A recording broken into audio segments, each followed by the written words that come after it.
Será que os mortos se contariam na casa de 350? Ou os mortos se contariam na casa dos milhões?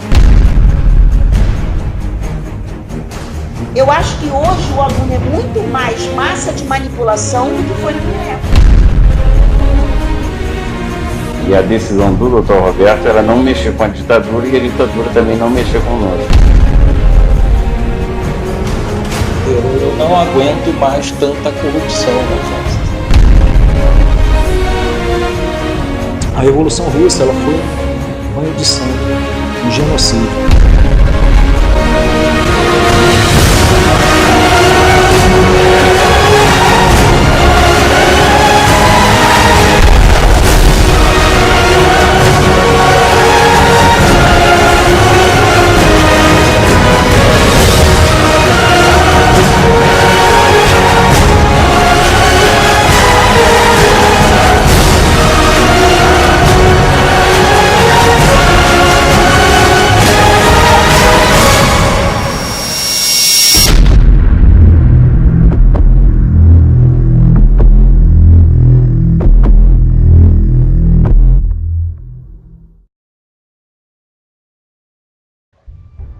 A ditadura civil-militar no Brasil foi um evento que ficará marcado para sempre na história do nosso país.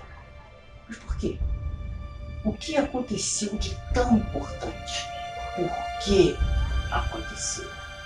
Quem estava por trás de tudo? Quais as suas motivações? Por que prometer uma coisa e entregar um outro? Que país foi entregue? São muitas perguntas. Mas essas perguntas podem nos ajudar a entender esse período tão controverso da nossa história. Quais foram as motivações para o golpe? O que poderia acontecer de tão terrível que fez com que a elite empresarial, juntamente com a população brasileira e até mesmo a igreja, pedissem por uma intervenção militar? Vamos entender qual era a raiz do problema.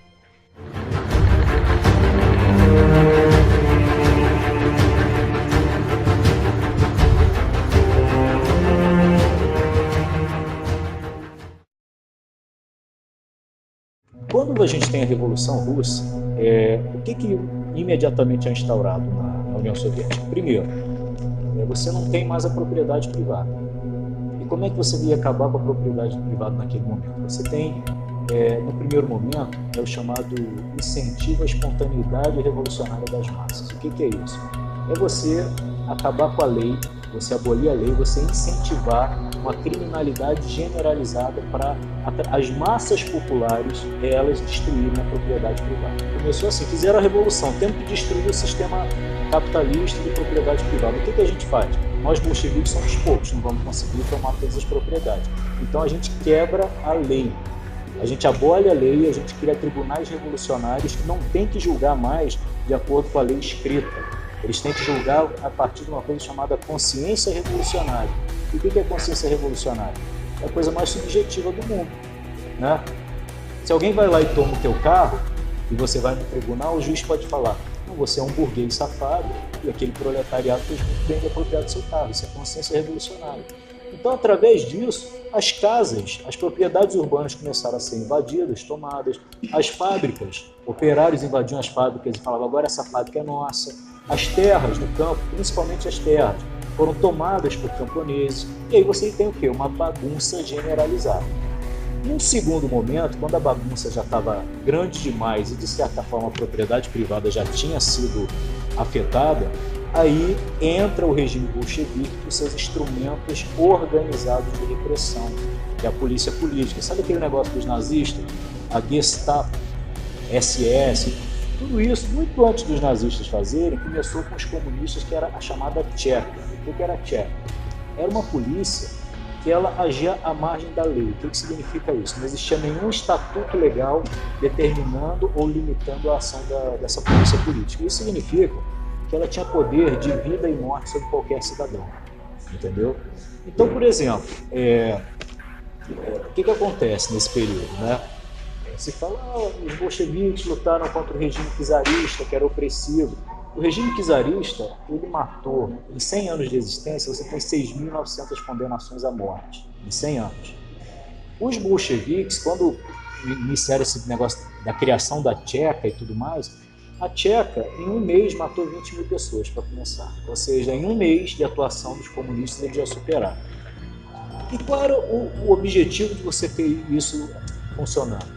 Era você criar uma sociedade de terror. O que é uma sociedade de terror? Uma sociedade de terror é uma sociedade não onde você sabe, se eu lutar contra o poder comunista, eu vou ser preso, eu vou ser morto. Uma sociedade de terror é o seguinte: eu não tenho garantia nenhuma. Se eu for contra, se eu for a favor, se eu bater palma para os comunistas ou se eu não bater, a minha vida não está garantida. Qualquer um pode ser morto e sumir do dia para a noite. Porque aí você cria um medo constante na população, entendeu? De uma insegurança generalizada. E aí você desarticula os meios de resistência. Então o comunismo no início era isso, fim da propriedade privada através de abolição das leis existentes. Você procura imaginar você viver numa sociedade sem lei, onde tudo é possível. Caos. Foi criado, as pessoas que vivenciaram a Revolução Russa vivenciaram aquilo como um cataclismo, vindo dos céus que ninguém sabia de onde veio e esperavam que aquilo de alguma forma deixasse de existir, entendeu? Então você tem isso. Aí você tem uma sociedade que fez uma revolução em nome dos operários. E aí depois da revolução a vida dos operários melhorou? Não, depois da revolução, greve era punido como crime de sabotagem contra o Estado, pena de morte. Você quer comparar isso com um país capitalista, com todos os direitos que o trabalhador quer? No regime comunista soviético, no início da revolução, greve, eles mandavam a tcheca lá e às vezes acontecia 900 execuções em uma greve. Era assim, um banho de sangue. E aí o Trotsky, por exemplo, que foi um dos líderes, da Revolução, depois do Lenin talvez o principal, ele tinha a concepção de militarização do trabalho. O que era a concepção de militarização do trabalho? O sistema capitalista ele funciona muito bem pelas próprias leis do mercado.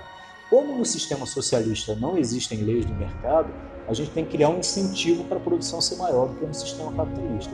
Esse incentivo é a militarização do trabalho, ou seja, é como se toda a sociedade se tornasse soldados do Estado. Soldado não questiona, obedece, não é assim?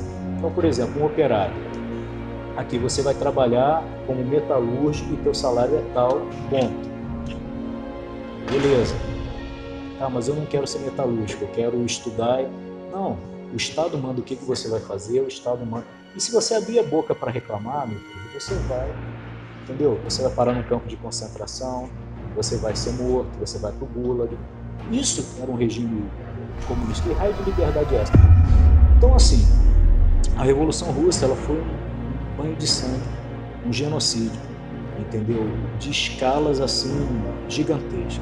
No final de tudo isso, a desorganização, a crise foi tão monumental, incluindo a guerra civil causada pelos que tentaram resistir à Revolução, que quando acabou isso, você teve uma fome tão generalizada na Rússia que morreram 5 milhões de pessoas de fome e 11 milhões de pessoas não morreram simplesmente porque receberam ajuda norte-americana, do Satã norte-americano, American Relief, Cruz Vermelha e organizações norte-americanas de ajuda alimentaram durante mais de um ano 11 milhões de pessoas na Rússia, senão o índice de mortes ia ser muito maior.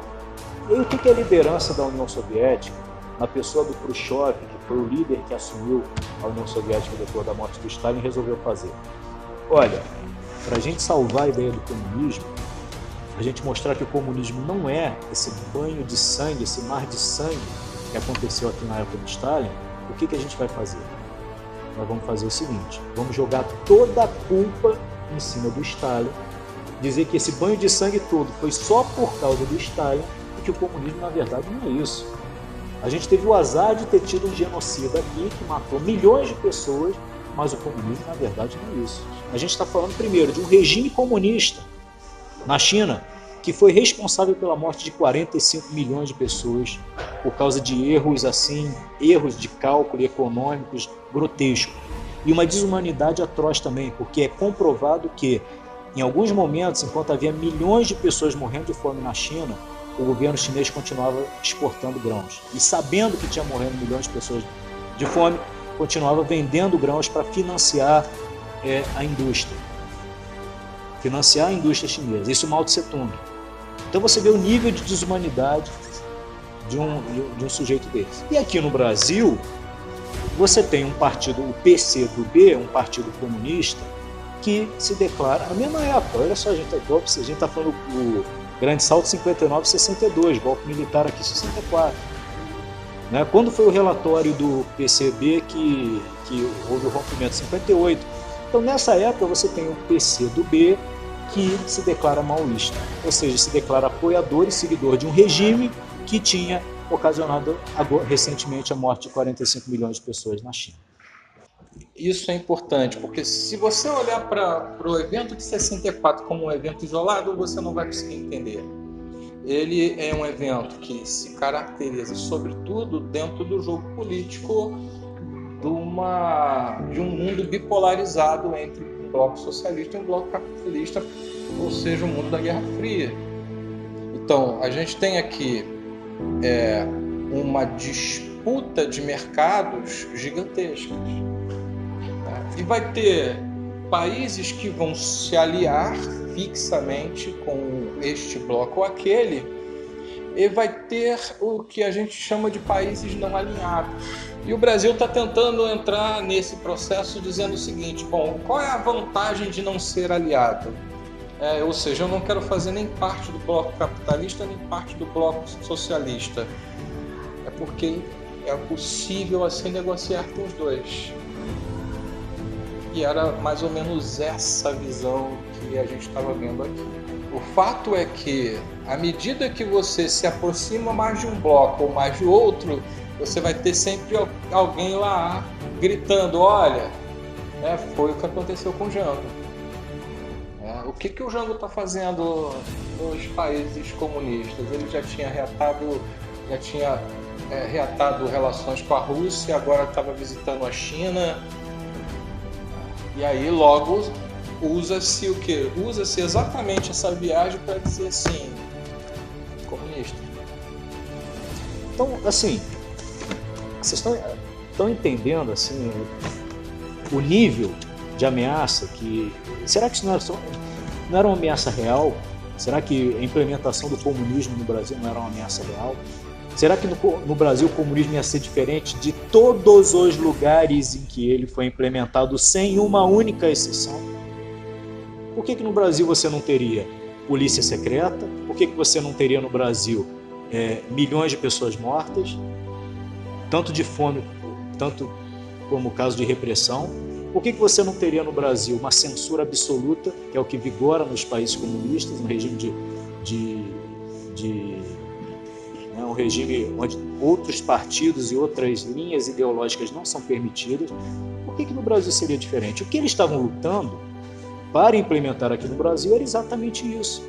E você hoje tem na internet vários vídeos de militantes que lutaram contra o regime militar, como Gabeira, dizendo abertamente: dizer que lutávamos pela democracia é hipocrisia. Nós lutávamos contra a ditadura militar, mas em nome de uma outra ditadura, a ditadura do proletariado. O que é a ditadura do proletariado? É o comunismo. Então, será que se o comunismo tivesse talvez implementado no Brasil, a gente estaria melhor do que o regime militar? Será que os mortos se contariam na casa de 350? Ou os mortos se contariam na casa dos milhões? A população, ela pediu, como pediu agora há pouco, a saída da Dilma. Por que a população não está pedindo a saída do Temer? Por que a população não foi à rua pedir a saída do Temer? Eu vou dizer por quê. Porque não se construiu um medo que se construiu com relação ao caso da Dilma. E foi assim que os militares assumiram o poder.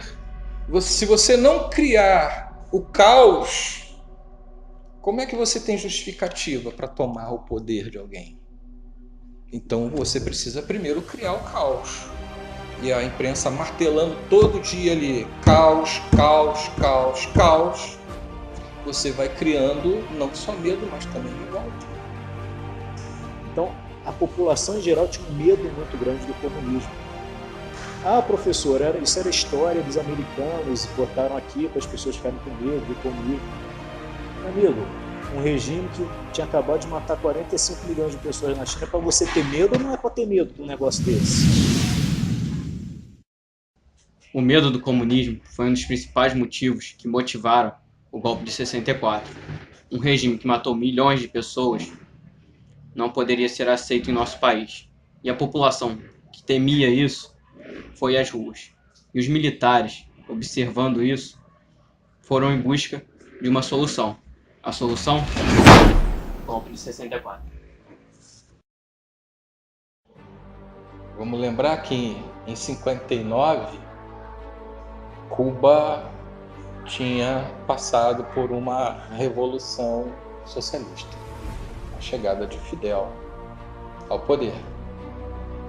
Quer dizer, imagina a preocupação desses caras ao pensar o seguinte: Cuba é uma ilha, não vai causar grandes problemas continentais. Mas se o Brasil vira socialista, se o Brasil passa por uma revolução comunista, a gente tem um problema na América Latina. Mas você tem, por exemplo, a Marcha pela Família, em nome de Deus, que é a população tomando a rua em nome da família, em nome de Deus, contra o quê? Contra o diabo vermelho, o comunismo. Como é que é exatamente com esse apoio populacional da população que os militares assumem a liderança do projeto? Com relação ao golpe em si,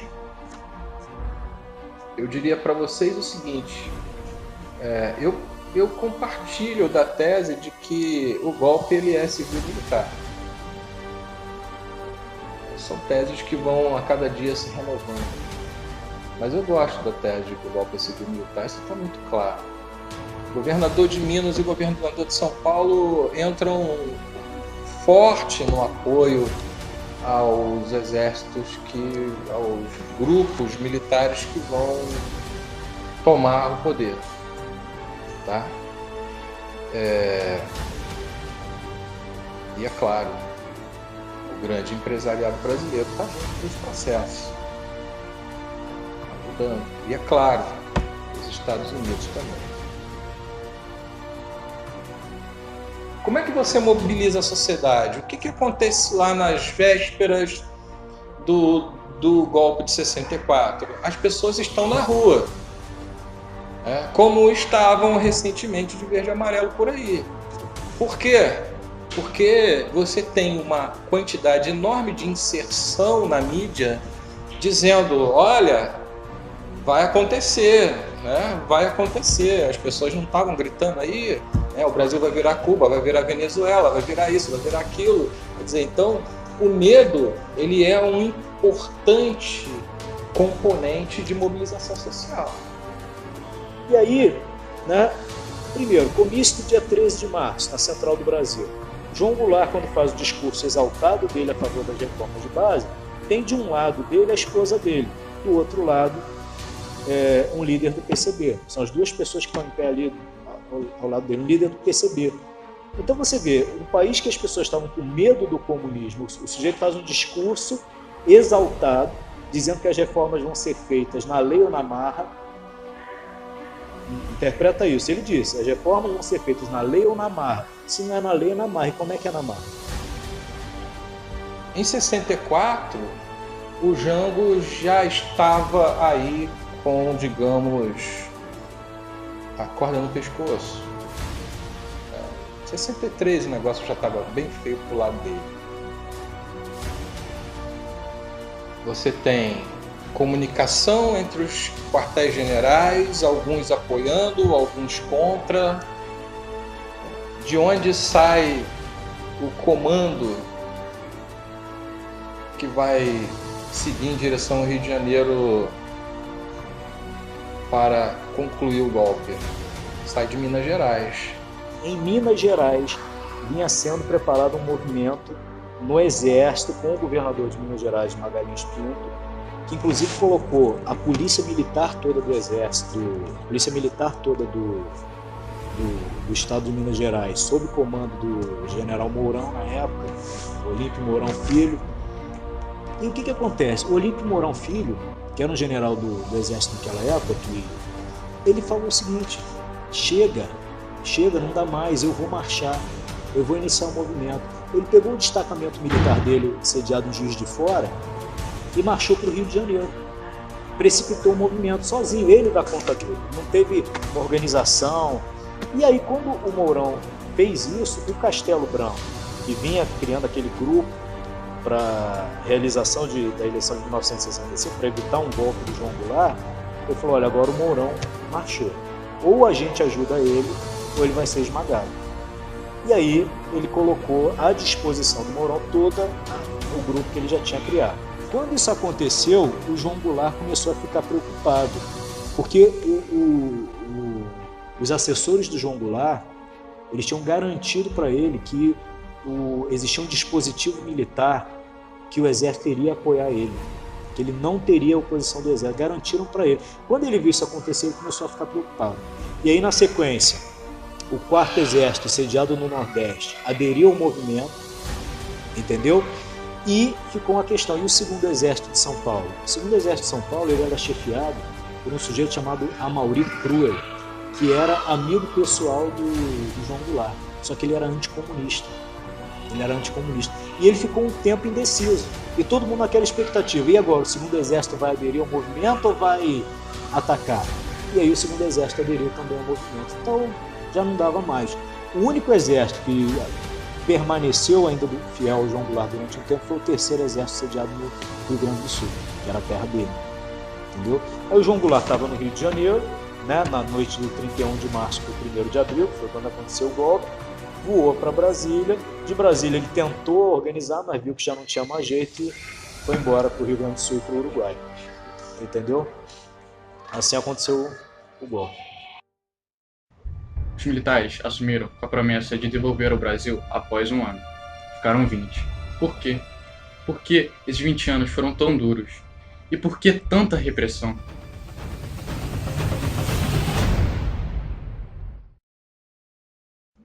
Uma vez instalado, os militares no poder, os militares vão trair os civis.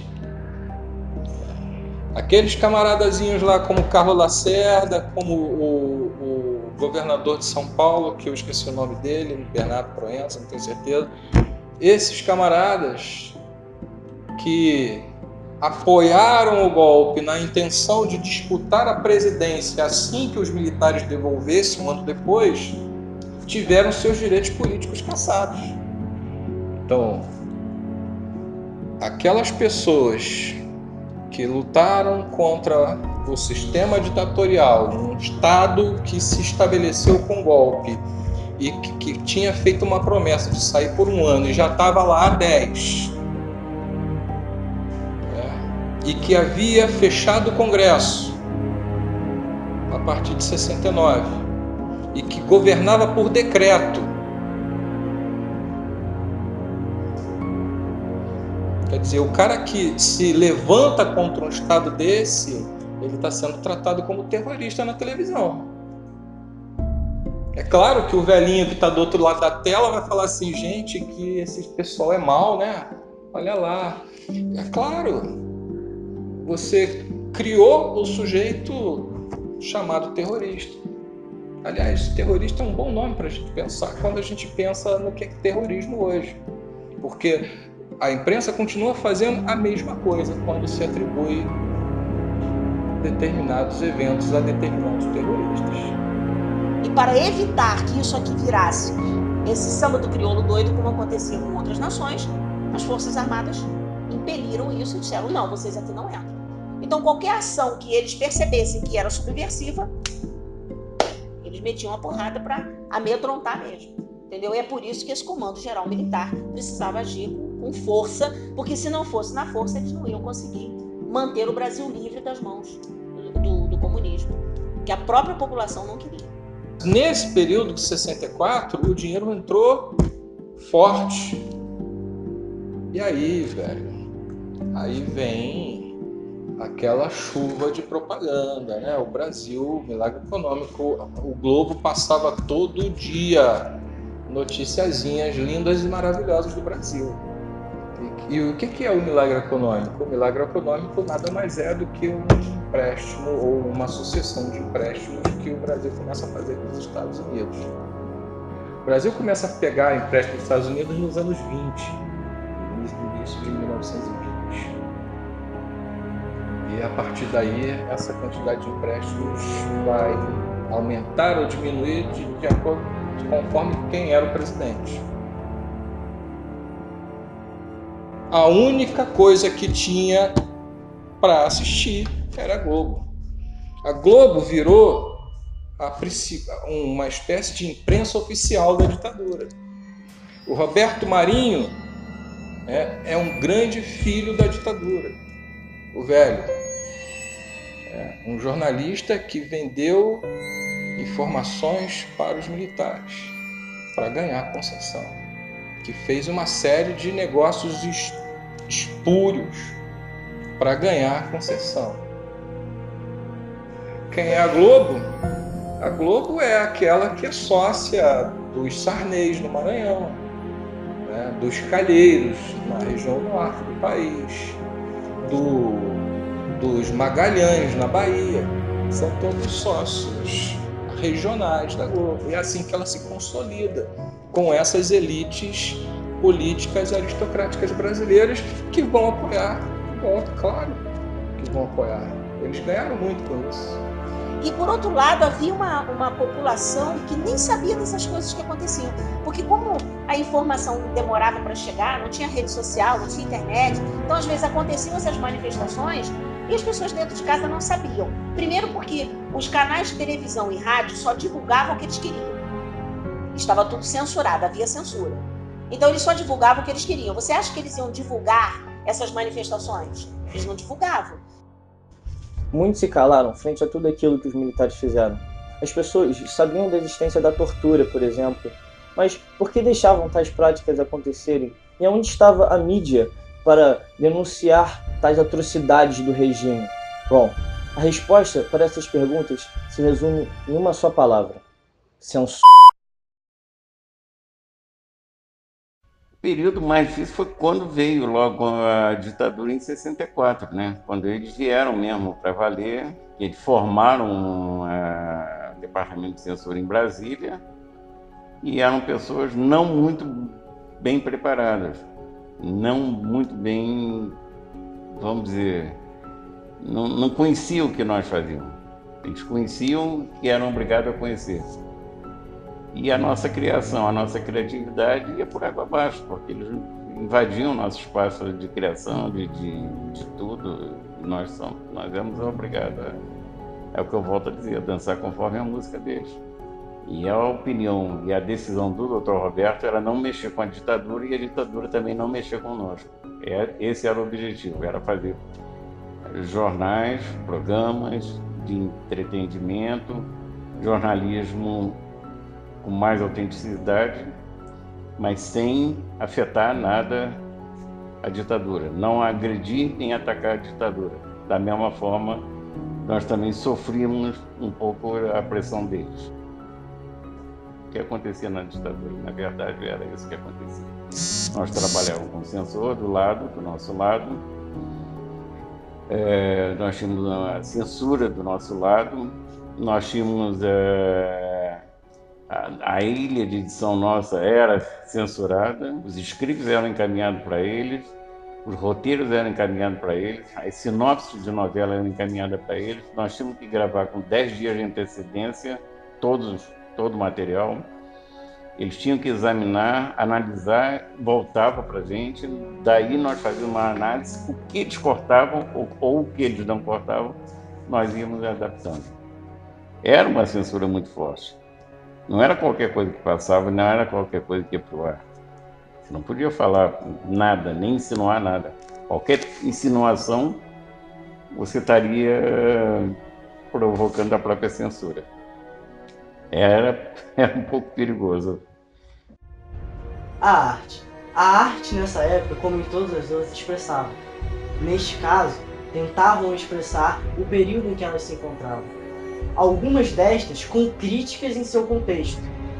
Aqui não foi diferente.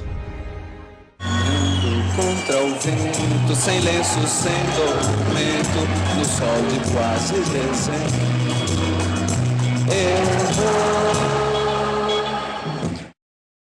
A produção artística, ela sempre retrata um pouco da história, né? Em qualquer lugar do mundo e em qualquer tempo, os artistas eles são muito sensíveis ao que está acontecendo. Então você tinha, por exemplo, na época das vanguardas europeias, que o mundo estava em guerra, a produção artística era toda dentro, voltada, né, para esse tema da guerra, dos aviões, o futurismo. Não foi diferente na época da ditadura militar. Os artistas começaram, então, a fazer as suas produções contrárias ao sistema. E é por isso que muitos deles estavam sendo exilados, porque eles deflagravam aquilo que eles estavam vendo. Depois do AI-5, a censura aumenta tão significativamente que como é que jornalistas, humoristas, músicos, poetas criticaram a ditadura, cartunistas, usando toda a sua criatividade. O período da ditadura militar é um período riquíssimo nas artes brasileiras. Aí você olha o seguinte, nos dias de hoje também acontece isso. Aconteceu essa proibição da mostra, né, do Santander, que foi proibida de vir para o museu, e uma série de artistas foi para a rede social para dizer o quanto eles estão revoltados com o governo que não pôde exibir aquilo que era arte. Eu não quero entrar no mérito da questão, porque não cabe aqui eu falar a minha opinião, mas é mais ou menos isso que acontece. Os artistas vão para a frente. Só que hoje eles têm a liberdade de expressão. E, infelizmente, a liberdade de expressão está com uma linha muito tênue entre o bom senso. Então, essa linha entre o bom senso e liberdade de expressão era muito marcada na época da ditadura militar. Hoje ela é tão tênue, que o bom senso está sendo... você está vendo a liberdade de expressão sobrepor o bom senso. A ditadura é alvo de muitas críticas. Contudo, ainda há pessoas que dizem que foi o melhor período para se viver. Roubos, assassinatos ou qualquer outro tipo de violência eram coisas que as pessoas não se preocupavam no período. Bom, não como hoje. Houve muitos aspectos positivos no regime militar. Porque até hoje muitas pessoas defendem a ditadura e eu posso dizer para você que eu defendo em alguns aspectos. A ditadura ela foi boa durante um período porque ela avançou o Brasil, sabe? Nós tivemos um milagre econômico durante a ditadura, o país se organizou, né? Porque tudo funcionava na época da ditadura militar. As escolas eram maravilhosas, todas do governo. Inclusive a gente dizia assim, quem estuda em escola particular é porque o papai pagou, o filhinho passou. Quem é bom estudante estuda na escola pública, porque as escolas públicas eram as melhores do país. Os estudantes tinham uniforme dado pelo governo. Eu comia na escola, eu almoçava, eu lanchava na escola. Havia 3 turnos nas escolas públicas. O material a gente recebia livro, caneta, lápis. Então você matriculava o seu filho na escola e todo o resto o governo dava para ele estudar. Qual era o problema disso? Os pais não viam problema, ao contrário. Eu não gasto dinheiro com a educação do meu filho porque o governo assume 100% a educação do meu filho. Agora, dentro da escola, nós tínhamos aula de moral e cívica, educação religiosa, OSPB, que era a Organização Social e Política Brasileira, cantávamos o hino, desfilávamos em 7 de setembro. Era uma pátria militar. Então as escolas elas conduziam o pensamento do aluno, né, para o que era correto na concepção deles. E foi isso que os estudantes começaram a gritar e a dizer, não, eu tenho o direito de pensar sozinho. Né? O pensamento era imposto. Agora, sempre tem os dois lados, a moeda tem os dois lados. Né? Nós tínhamos aula de música, de artesanato, eu tinha aula de artesanato, eu aprendi a fazer bolsa, sabe? Nós tínhamos aula de horta. A escola era maravilhosa, funcionava, mas ela era uma escola doutrinadora. Entendeu? Então, os professores começaram a dizer, eu não quero doutrinar esse aluno. Esse aluno precisa pensar por si só. E aí eu pergunto a você, deu certo? Porque eu fui da época, eu estudei a minha vida inteira no regime militar, a minha vida inteira. Porque em 1964, eu ainda não estava na escola, foram 20 anos eu dentro da escola no regime militar. Eu estudei a minha vida inteira, eu aprendi inglês, francês, latim, eu li todos os clássicos da literatura, eu estudei ministro, como funcionam os poderes executivo, judiciário e legislativo, eu tinha aula de política e eu não me tornei um ser manipulável. Então, até que ponto essa crítica ela é construtiva? Eu acho que hoje o aluno é muito mais massa de manipulação do que foi na minha época. Entendeu? Os estudantes da minha época não eram massa de manipulação. E hoje vocês são massa de manipulação de quem está no poder. Você ia ao hospital, era atendido, você ia ao banco, você era bem atendido. Hoje, você não tem mais isso. O que sinto falta é do respeito humano. Que naquela época nós tínhamos o grande respeito humano por todos. Todos por todos. Hoje você não tem mais isso. Hoje um policial não respeita você, uma criança não respeita você, o próprio adulto não respeita o jovem. Pelo menos você podia vir para Nogueira, sair de Jardim Botânico às 2 horas, 3 horas da manhã, quando você acabava de visitar, e ia para Nogueira dirigindo seu carro tranquilamente, parava na pavelca, comia um sanduíche, tomava uma cerveja e ia embora. Sinto muita falta dessa segurança que havia na ditadura, essa coisa boa que a ditadura dava, essa segurança, essa estabilidade. Os hospitais funcionavam, a gente tinha o que hoje é o SUS, né? Na época era Sandu, que era da saúde pública. Os hospitais públicos eram referências nacionais. Então você tinha os hospitais particulares, como a Beneficência Portuguesa, o Hospital Samaritano, a Ordem Terceira da Penitência, que eram os grandes hospitais, mas os hospitais referência era Miguel Couto, Souza Aguiar, Salgado Filho, que eram todos do governo, muito bem aparelhados, os melhores médicos, as melhores acomodações. Então, olha só, se a saúde funcionava bem, se a educação funcionava bem, com vaga para todo mundo, de boa qualidade, ótimos professores, não tinha bandido na rua, porque bandido bom era bandido morto. A Joaninha, que era o carro, era um fusquinha preto e branco, tocava. Quando a Joaninha tocava sirene, a bandidagem corria. Eles invadiam os lugares que tinham que invadir, saía matando e com isso eles resolviam. Então, olha só, por que algumas pessoas iam lutar contra esse sistema que funcionava? E funcionava bem. Você tinha liberdade de andar pela rua. Agora, se você tivesse pensamentos comunistas e subversivos, aí você tinha um problema. Mesmo com tudo funcionando, o poder da democracia falou mais alto. As pessoas queriam poder escolher seus representantes. As pessoas queriam sua liberdade, queriam poder falar o que pensavam. Os produtores queriam pôr no ar toda a sua criatividade, sem ter alguém do seu lado dizendo que eles podem ou não fazer. As pessoas queriam o Brasil de volta. E foi isso que elas foram buscar. Amanhã vai ser outro dia.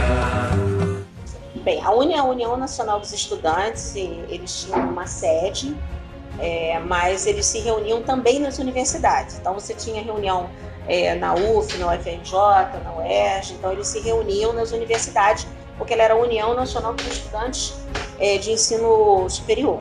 Tá? Alguns alunos do ensino médio, mais politizados, como o pessoal do Pedro II e tal, também faziam parte do movimento, mas não tão forte quanto os estudantes universitários. Essas reuniões, elas eram reuniões muito políticas para derrubada do sistema. Então, as conversas eram sempre, os temas, né, dos assuntos que eram debatidos, era como derrubar o governo que estava na situação.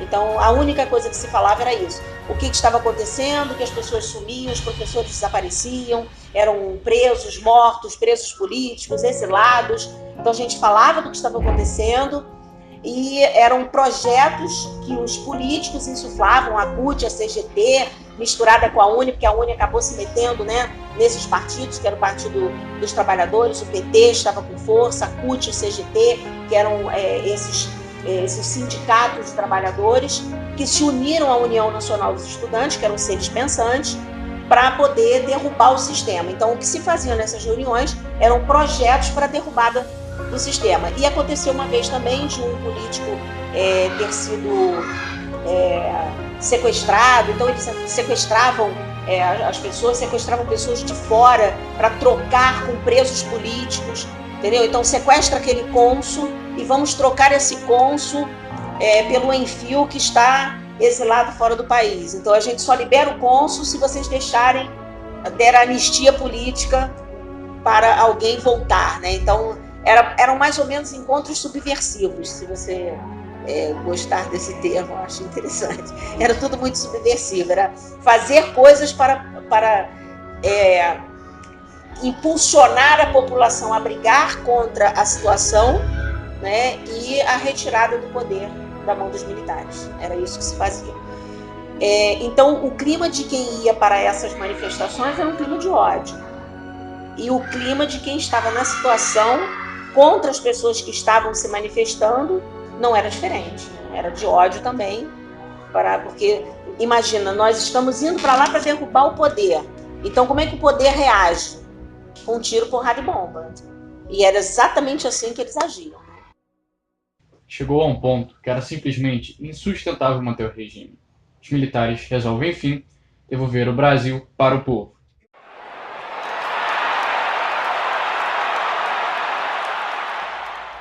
O poder corrompe. E não é diferente com os militares. Eu sei que a gente tem uma visão, e aí eu não estou dizendo que os militares são exatamente assim ou exatamente assado, mas eu me lembro, por exemplo, de uma entrevista de um brigadeiro conversando já lá no final, já perto de 79, com o Geisel, nosso penúltimo ditador militar. O Geisel dizia o seguinte, o Geisel dizia para o brigadeiro: eu não aguento mais tanta corrupção no exército. Palavra do Geisel. Isso está documentado. Eu já não aguento mais tanta corrupção no exército. Então, por que você acha que eles entregaram para a gente? Sua pergunta foi: por que eles prometeram 1 ano e ficaram 20? Eu estou dizendo porque o poder é encantador, o poder ele nos contagia. Mas a pergunta que a gente deve fazer é: por que entregaram depois de 20 anos? E que Brasil foi entregue depois de 20 anos? Que Brasil era esse? Era um Brasil com inflação com mais de 100%, com alta concentração de renda, com altos níveis de pobreza e com altos níveis de corrupção.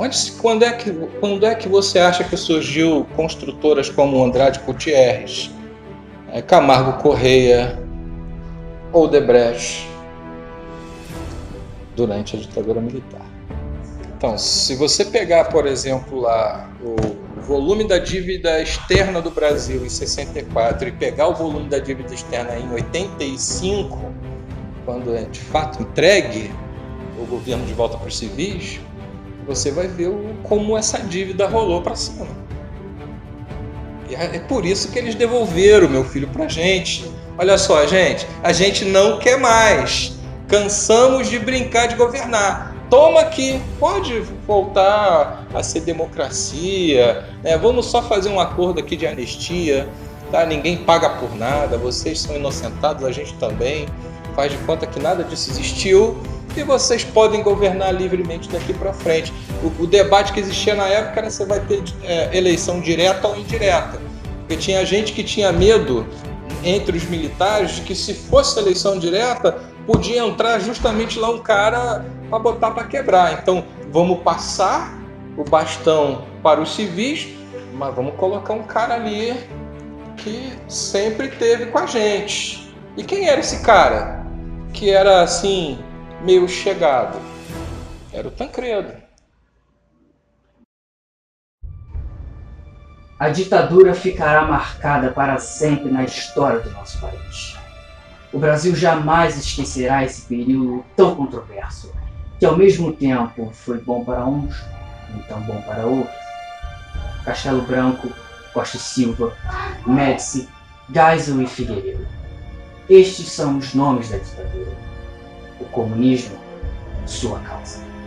Fato é que numa ditadura, você não conseguiria fazer uma passeata pela democracia. Numa democracia, você conseguiria fazer uma passeata pela ditadura. Essa é a diferença. A história existe para estudar o passado a fim de entender o presente, com o intuito de fazer com que os erros cometidos não tornem a acontecer. Não podemos ignorar o que passou, não podemos ignorar a nossa história, porque só assim conseguiremos construir o nosso futuro.